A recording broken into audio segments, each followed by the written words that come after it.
Hey guys, this is Miss Arlequin, and in this lesson we are going to be learning some new vocabulary words and writing example sentences for those words. So our learning goal is to make sure that we're writing sentences that not only uses the vocabulary words properly, but sentences that have context clues. All right, so first thing I want you to do is take your vocabulary sheet and without looking at the definition, I want you to rate your knowledge of these words. Remember, 1 is if you've never seen or heard the word before. A 2, you've seen or heard it, but you don't really know what it means. A 3 is you know the word and you can give a definition. A 4 is you're an expert. You know it, you can use the word, you could teach it to somebody. So our first word is mendacious. Second word is plausible. Third word is candid. And the fourth word is barb. All right, so let's start with our first word, mendacious. Mendacious is an adjective, and it's used to describe anybody who is given to lying or falsehood. So in other words, somebody that's mendacious is somebody who is deceitful, somebody who's not telling the truth. And since it's an adjective, you use it to describe the person. So you could say the mendacious boy or the boy is mendacious. Pinocchio is an example of somebody who is often mendacious. The more mendacious he is, the more clothes I can hang out to dry. Because as we all know, when Pinocchio tells a lie, his nose grows.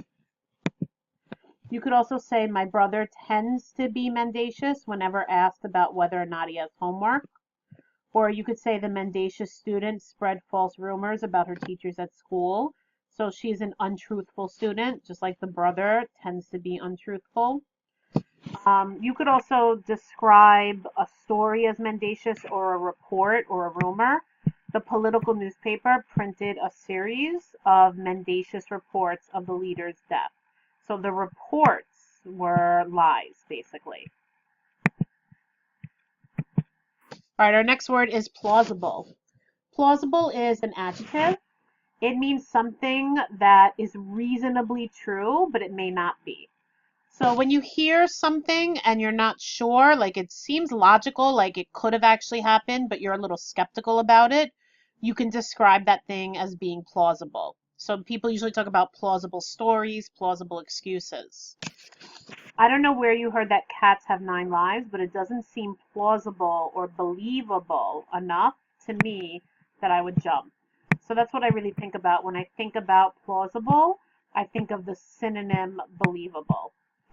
Because that's basically the same thing. If you're able to believe something, then it has to be reasonable that it could be true.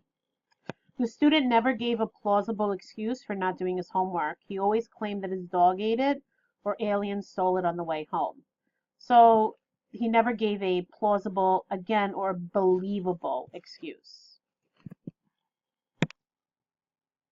All right, our next word is candid. Again, candid is an adjective, and it's used to describe someone or something that's honest and sincere. So a good synonym for candid would be truthful or honest. Hey bro, how do I look? Don't be afraid to be candid. Again, don't be afraid to be truthful. The best friendships are ones where you can be completely candid and trust that your secrets will stay between you and your friends. So again, you want a friend who you can be honest with, who is not going to spill your secrets. And our final word is barb. Barb is a noun, and it basically names any negative or insulting comment. So a real perfect synonym for barb would be the word insult.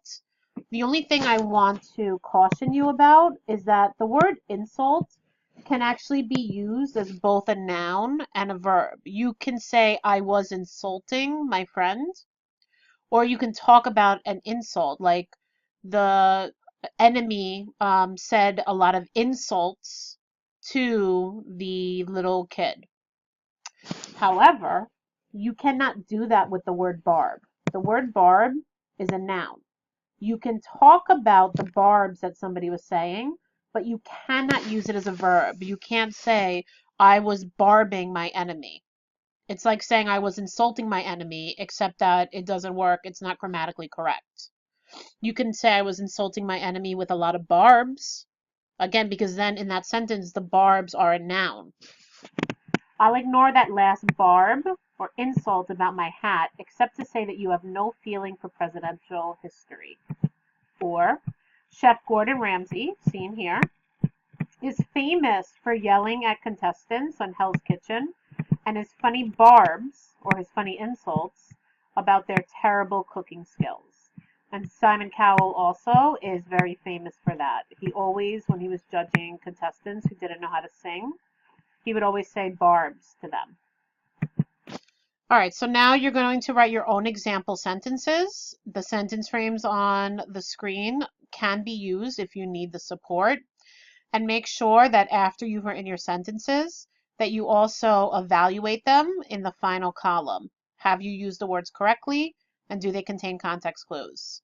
And as always, you can have extra credit by using some of our previous vocabulary words in your sentences, or you can draw a picture or an image that goes along either with the vocabulary word or with the sentence that you wrote.